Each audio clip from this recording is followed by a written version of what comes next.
Let's get your home loan rate down. We understand how important managing cash flow is for investors. That's why talking to one of our brokers can help you find the best loan options and a better rate.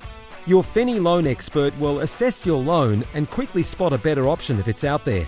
With access to over 70 lenders and a wide range of products, you're sure to get the lowest available rate in the market. Stop worrying about your repayments now and take charge of your financial freedom. Contact a Finny mortgage specialist today on 02 8866 2444 or visit our website at www.finny.com.au.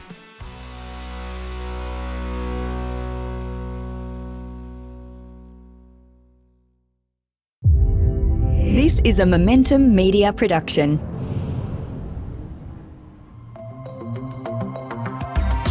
Welcome to the Smart Property Investment Show, the podcast by investors for investors. Hello, everyone, and welcome to a very special episode of the Smart Property Investment Show. My name's Grace Ormsby, and while the year may be winding up for many people, it never stops for property. While December and January are traditionally a quieter period, and many people taking some time off work, it does give us the opportunity to pause and reset, but also gives investors a great opportunity to ensure their strategy and their obligations are very much up to date. And that's why I thought it would be very timely for us to get today's guest onto the show. It is an absolute pleasure to be chatting through tax obligations and what all investors should know with Rob Thompson, Assistant Commissioner at the Australian Tax Office, otherwise known as the ATO. Rob, welcome. Thank you so much for taking the time. Thanks for having me. Happy to be here. Rob, before we get into some of the nitty-gritty, we're going to be talking through a few topics today. I do want to put a bit of a focus on where many people are actually headed at this time of year. A few people do have holiday homes out there. From your perspective, what is the real difference there between having a holiday home and having a rental property?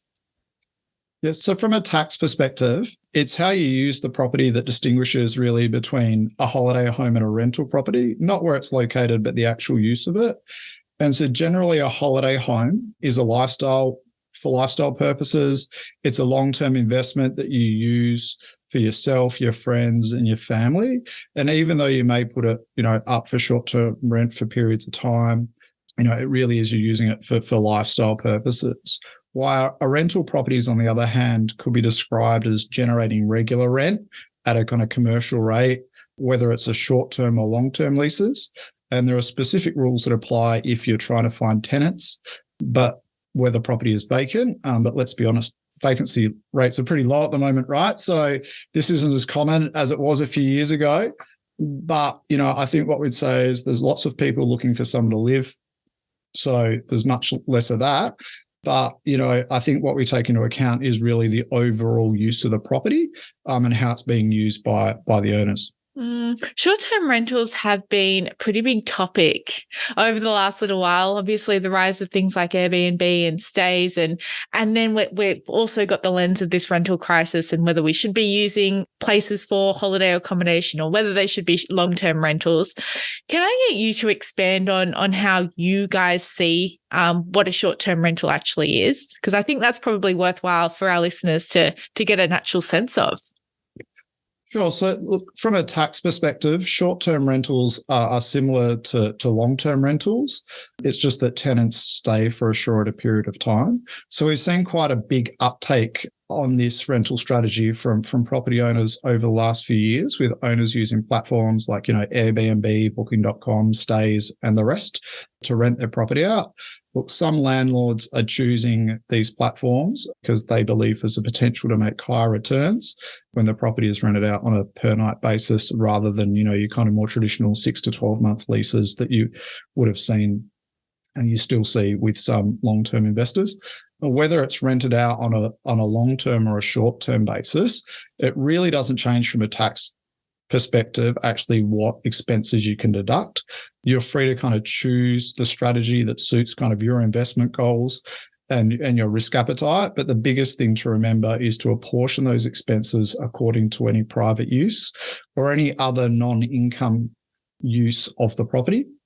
And this includes dates where you've kind of blocked it out or where you've, rejected bookings to try and keep it vacant. Interesting to know. And as I said before, like such a perfect time of the year to be talking through this. Can I get you to unpack that even more when it comes to those holiday homes and what are people actually able to claim when it does come to a holiday home as an investment vehicle, I guess?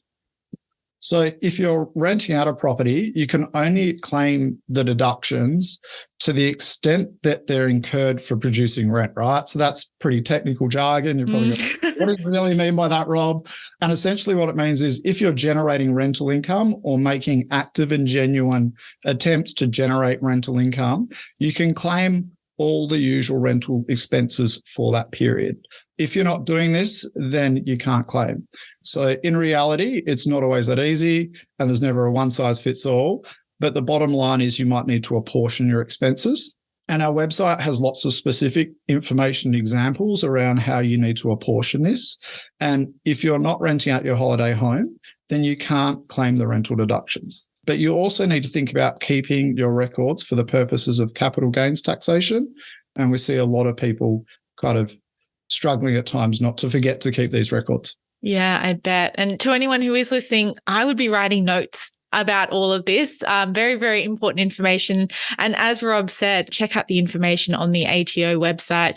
We're going to get to capital gains a little bit more. There's plenty more to discuss there, Rob. But before we do, there are, as you mentioned, many people out there with holiday homes that do sometimes look to advertise these for rent. Wouldn't that just be then the same as a short-term rental? Well, it definitely can be. If a property owner is actively looking for tenants for most of the year, what we're focused on is when we see people use kind of online platforms in an attempt to kind of create a perception that there's a short-term rental. Okay.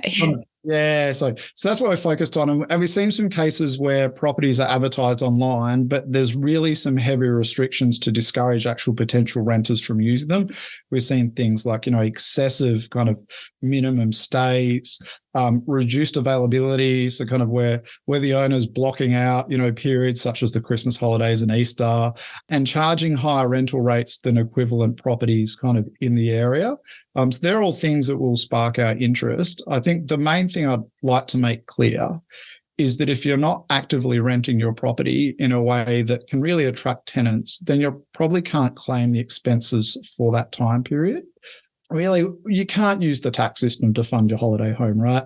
So, if you think you're pushing the envelope of what you can claim and the claims don't make sense for the amount of income or the lack of income that you're generating, then you really might want to think twice or, go off and get some advice from a registered tax agent who can help you to understand your obligations, because we know some of this can be a little complex. It's a really good point to make. And I think it's really, at the end of the day, it makes sense, Rob. You're really just trying to make sure people are doing the right thing and only claiming what they are entitled to. And that distinction really is quite clear and probably quite evident to you guys when you're looking through people's tax returns as to whether or not a property is classed as a short-term rental or a holiday home. We are going to take a quick break there, but we'll be back in just a moment with more from Rob Thompson, so do not go away. Welcome back to this very special episode of the Smart Property Investment Show, where we are going right to the source, the ATO, to find out what you can and can't be claiming, making sure that people are doing the right thing and giving you a little bit of insight into what goes on in the ATO, especially when you probably got a little bit more time at this time of year to be thinking about the year ahead. And while no one probably wants to spend too much time thinking about their tax, it is very important. And this is the perfect episode for us to be unpacking some of those things. So, Rob, we've talked about holiday homes, we've talked about short-term rentals. I'd like to change tact a little bit because given the affordability crisis and I guess, just the changes that we've seen over the last couple of years with the COVID-19 pandemic, we are seeing people that are looking to rent out rooms or parts of the house that they live in, maybe even more so than they previously had as those costs do start to bite. What are some of the things that people need to be considering with this? So if people are kind of looking at, say, renting out a room in their house where they live, then they need to be aware that kind of if you're getting a boarder in, then you need to work out the area kind of that person's using and only claim the deductions on that portion of the property.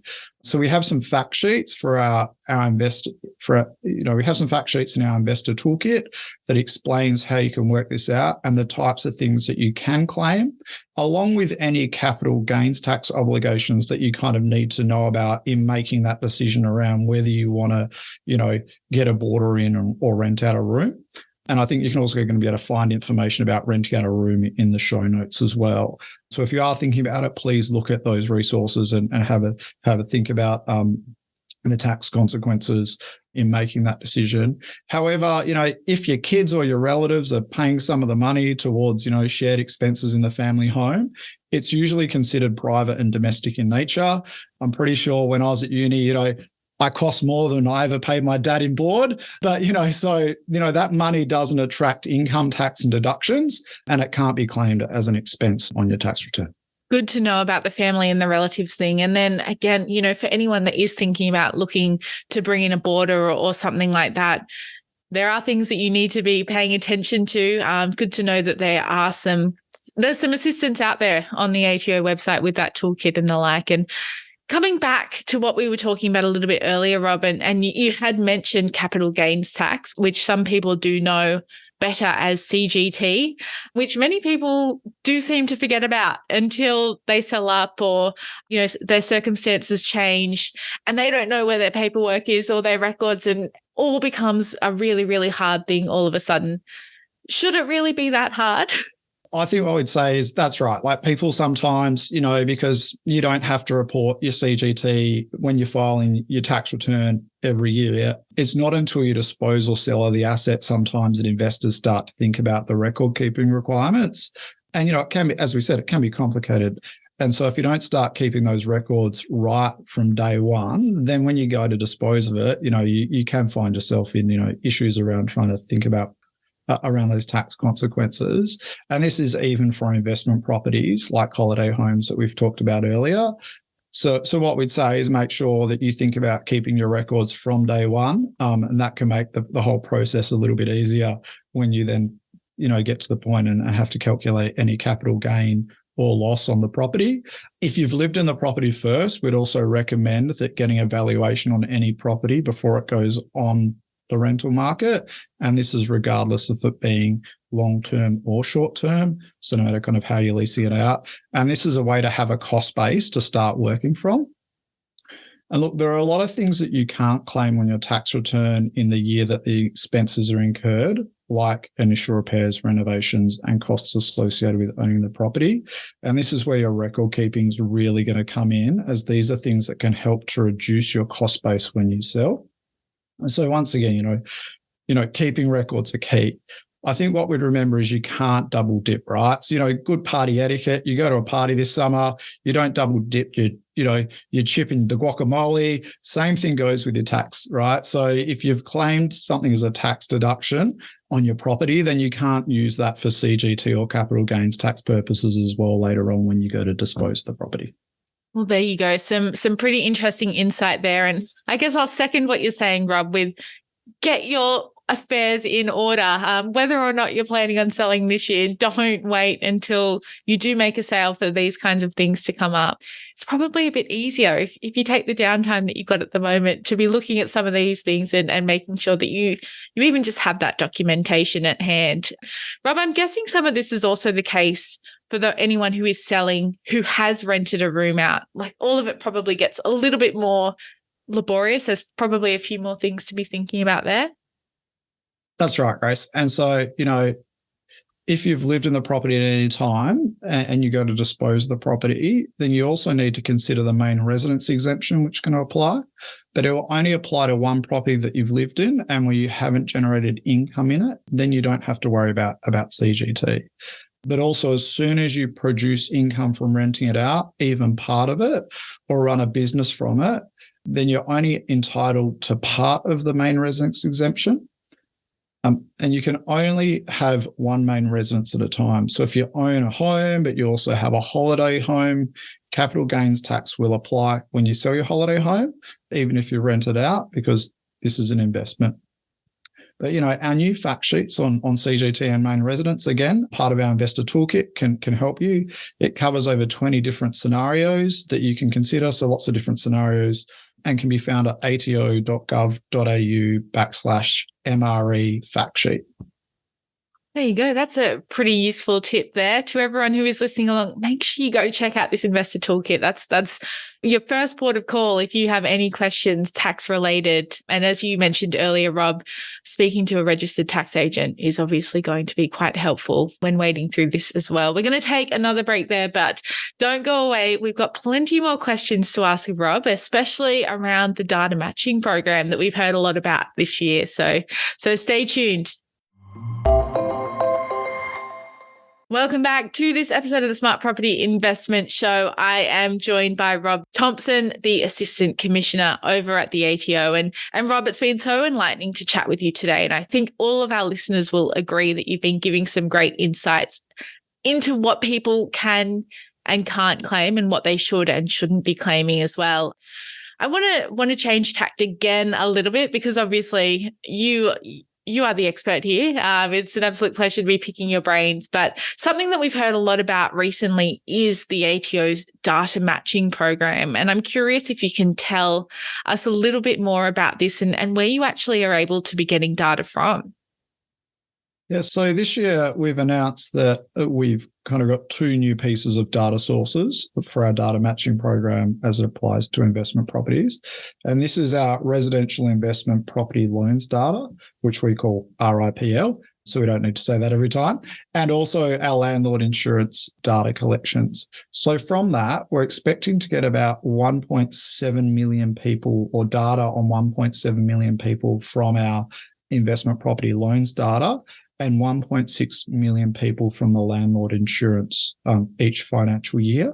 And this is really going to give us a good picture around investment properties and enables us to provide more targeted help and advice to owners to help them to get their tax right. And that's also going to help us to identify returns that need correcting. So, something might not look right based on the data we have. And so we might contact you or contact a few people and ask them a few questions. So much data flying around. I don't envy you for having to sift through all that, Rob. But there are the 2 new ones this year, but it's not the first time that the ATO has been using data matching. What is going on behind the scenes? What should people know about? Well, we've been getting data around property transfers from state and territory agencies and titles offices actually for quite a long time now.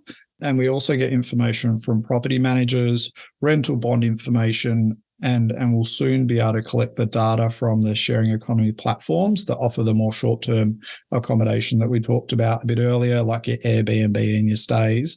So all in, we have a really good picture of what's going on in both the short-term and the rental-term market. And as I said before, we can then use that to tailor our advice to investors and property owners, but then also at the same time, where something doesn't look right, just go back to that person and ask a few more questions.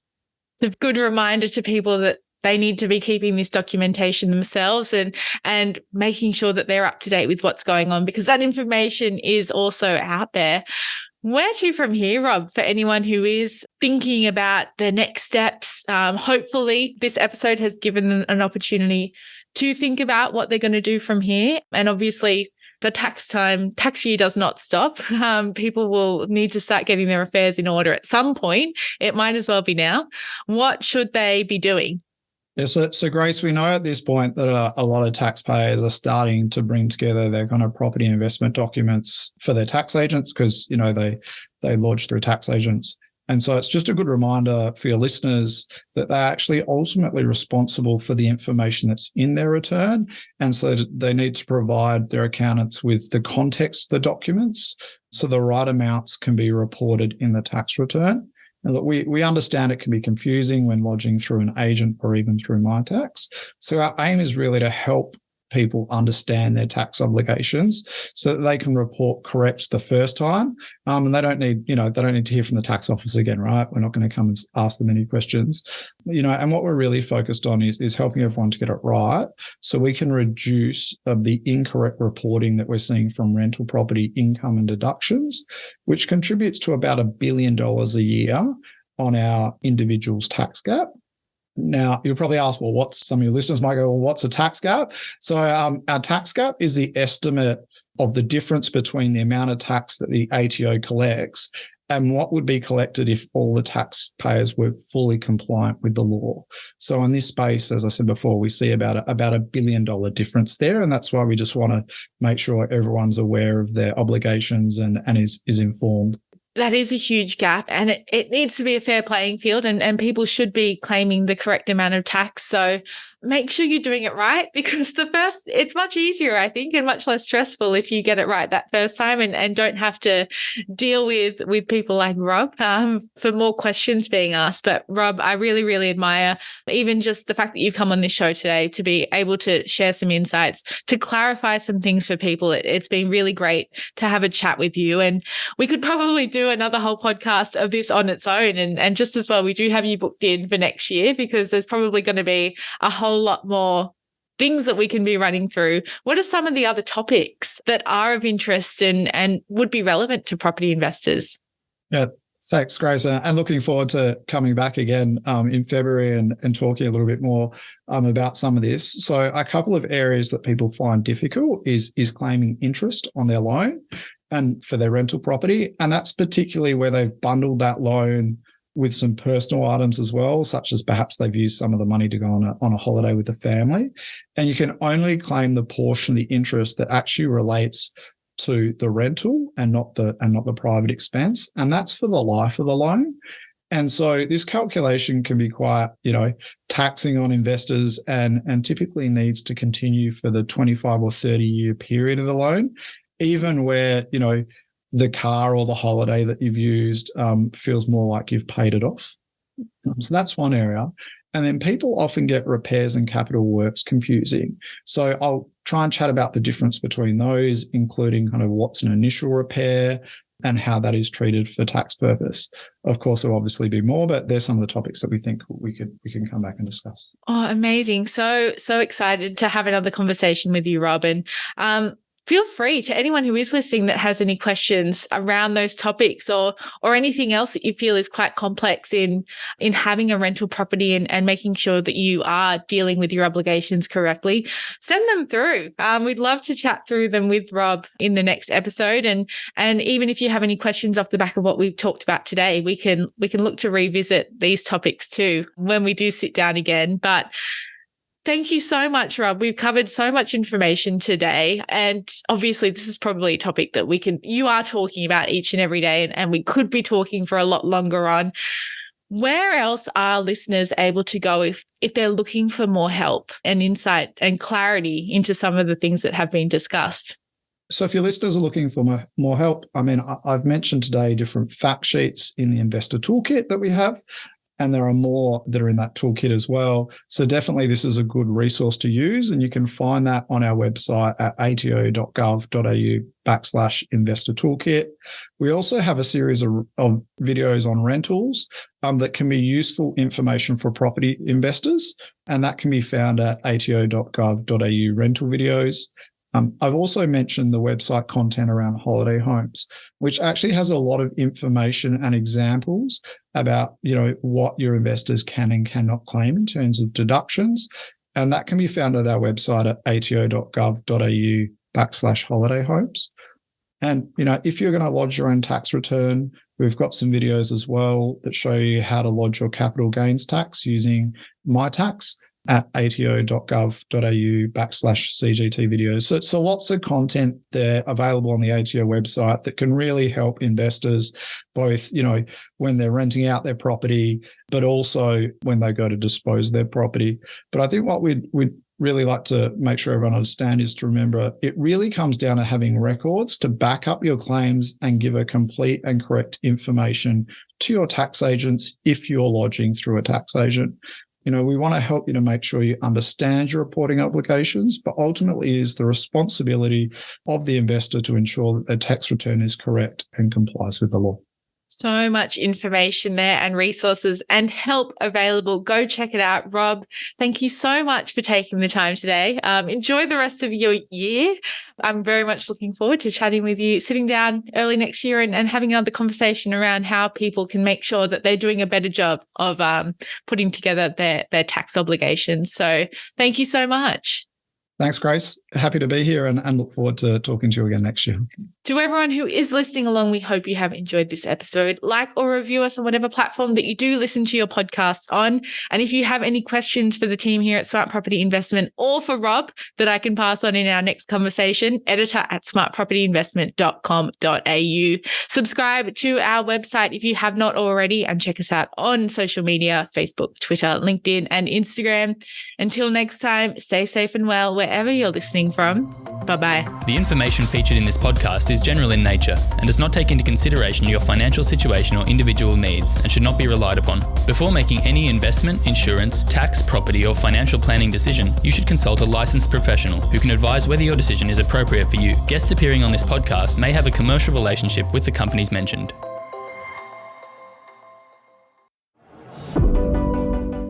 Do you need help planning your next event? With over 15 years of experience, Captivate Events is the expert in event planning. Our dedicated team ensures every detail is meticulously handled. Whether it's a gala dinner, exhibition, conference or study tour, we've got you covered. We'll be there every step of the way, from conceptualisation to flawless execution, to ensure your event is a seamless experience, minimising the time and stress involved in planning. Make your next event one to remember. Visit www.captivateevents.com.au or call 02 88 66 2440 and find out how we can captivate your audience.